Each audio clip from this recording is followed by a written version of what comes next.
On dirait que les médias de M. Emmanuel Macron ont retrouvé du travail. Depuis cette embuscade de Tabriche, Jeune Afrique, Serge Daniel, tous, bientôt on va voir qui, Wassim Nasri. Des gens qui avaient perdu leur langue il n'y a pas longtemps. Bon, si j'appelle les soulager, nous savons que nous sommes en guerre. Ils ont perdu plus de 2000 hommes à Néfis. Là, il parle de quelques militaires qui ont perdu la vie, qui sont tombés en martyrs. Mais on ne parle même pas des 50 militaires qui sont entrés. Non, non, c'est quelques militaires qui sont tombés en martyrs, qui reposent en paix. Mais derrière 2000 terroristes neutralisés, ils n'ont jamais donné de bilan. Ils n'ont jamais parlé. Et plus grave encore, ils essaient de maquiller quelque chose. Parce que j'ai vu à la une de leurs titres, de leurs médias, que des militaires maliens tués dans une ambiance. Je dis c'est pas vrai. Non, c'est pas vrai. Al-Qaïda a tendu un pied, en tout cas, Al-Qaïda a agressé un convoi de l'armée malienne. Et ce qui s'est passé, on avait un long convoi. C'était vraiment un convoi géant qui revenait du front, qui quittait le front. À leur retour, le gros lot du combat, c'est-à-dire la vraie puissance, était au devant. Sans doute, je peux me tromper, on s'entendait à un combat frontal. Mais qu'est-ce qu'ils ont fait? Je salue Lamine Ag au passage. Ils ont préféré taper les derrière du convoi. Or, ça trouvait que voilà, la colonne était déjà partie. Les gens qui arrivaient par derrière, ils sont attaqués à cette partie du convoi. Vous savez, le temps que voilà, on fasse demi-tour, c'est des endroits désertiques. Ils ont commis leur forfaiture et essayé de s'échapper. Et pendant ce temps, ils ont été pris à chasse. Beaucoup d'entre eux ont été neutralisés, ont perdu la vie. Parce qu'on avait les vecteurs aériens se sont déployés tout de suite. Donc on a perdu quelques hommes qui sont tombés en martyrs. Mais ils veulent utiliser cette histoire pour éclipser leur défaite, leur plus lourde défaite depuis 2012 jusqu'à nos jours. Ils n'ont jamais connu de lourdes défaites comme ce qui s'est passé à Néfis. Plus de 2000 hommes neutralisés, 14 blindés, plus de 100 autres engins, plus de 300 motos. C'est ce qu'ils ont perdu à Néfis. Maintenant, ils essayent de se caresser les trucs. Je revois Serge Daniel qui est en train de dire, j'ai dit non mais vous parlez d'Al-Qaïda et puis vous devez avoir honte. Vous qui parlez des droits, vous qui nous traitez de tous les noms d'oiseaux, vous nous appelez gente, vous nous appelez Pouti, vous nous appelez comme ça. Mais vos fameux collaborateurs qui prétendent selon vous défendre la légalité, quand ils ont attaqué le convoi arrière, les quelques militaires qui sont rendus ont été exécutés sommairement. Et si c'est cette publicité que vous êtes en train de faire, les jours qu'on les attrape, ne sortez pas pour crier « l'armée malienne a fait ceci, a fait cela ». On se connaît quand même. Il y a l'un de leurs porte-parole, Farfeli, qu'ils ont mis en avant là, c'est plaint que l'armée malienne aime prendre des terreaux, les mettre dans l'hélico puis les jeter. Voici leurs sponsors, comment ils sont en train de crier, ils sont en train d'aboyer. Ils sont tellement contents depuis hier jusqu'à aujourd'hui. Serge Daniel, tu es un Africain? Tu es vraiment un noir comme nous autres?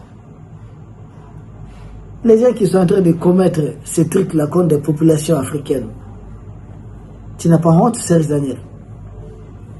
Quand je les vois ouvrir là, moi je vais même conseiller à nos autorités de lancer des poursuites à l'endroit de Serge Daniel pour apologie du terrorisme jusqu'à là où il se trouve.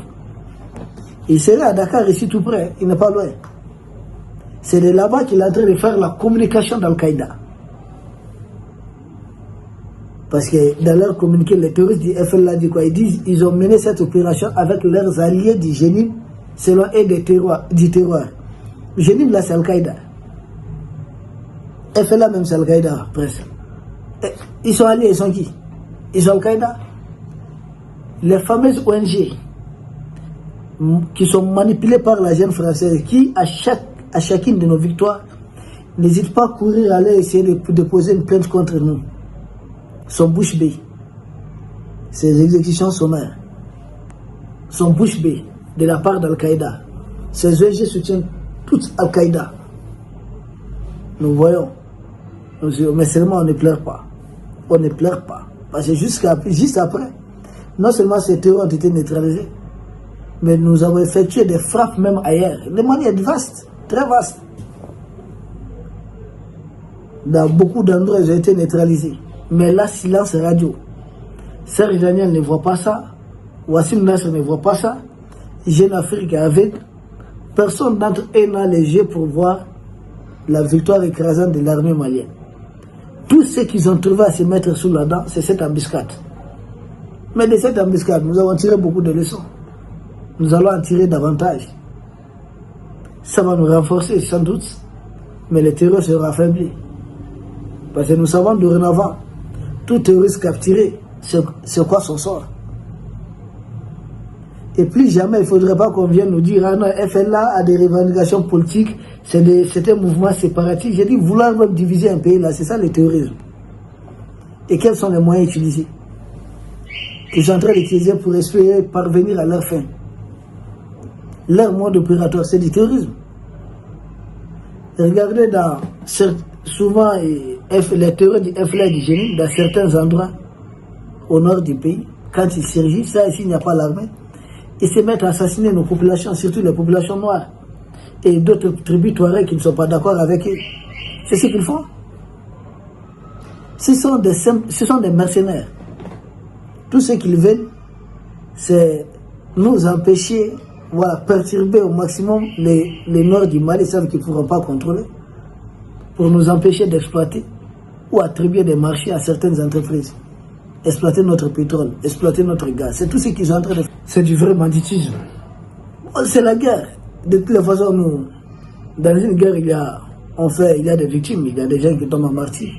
Mais nous tenons bon. Le convoi est bel et bien arrivé. Le combat connaît des difficultés en chemin, mais le convoi est arrivé à destination. Et comment on va dire, plus de 98%, 99% de l'effectif du convoi est arrivé à bon port. Les matériels lourds sont arrivés à bon port. Entre-temps, et j'essaie de confondre ça avec certains convois, moi je ne vais pas dire ça, je ne vais pas expliquer. Mais qu'il sache tout simplement que nous surveillons ça. Serge Daniel, Wassim Nasser, vous avez trouvé quelque chose à vous mettre sous la dent, ça peut vous consoler, ça peut vous soulager. Allez-y, il faudrait continuer votre hyperbole, votre gradation. Mais d'ici là, notre armée est en train de neutraliser les terreurs. Il y a une embuscade.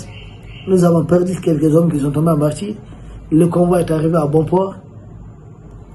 Et notre état-major continue les opérations. Nous avons passé à l'étape suivante. Ils sont en train de s'attarder sur ça. Si ça peut les aider à masquer leur grande défaite à Néfis, qu'ils n'hésitent pas. Ils peuvent continuer à en parler, à se faire plaisir. Si ça peut les soulager. Mais entre-temps, les terroristes savent ce qui se passe. Mais seulement après qu'ils ne viennent pas, que leurs ONG ne viennent pas nous dire que notre armée est en train de commettre ceci, en train de commettre cela.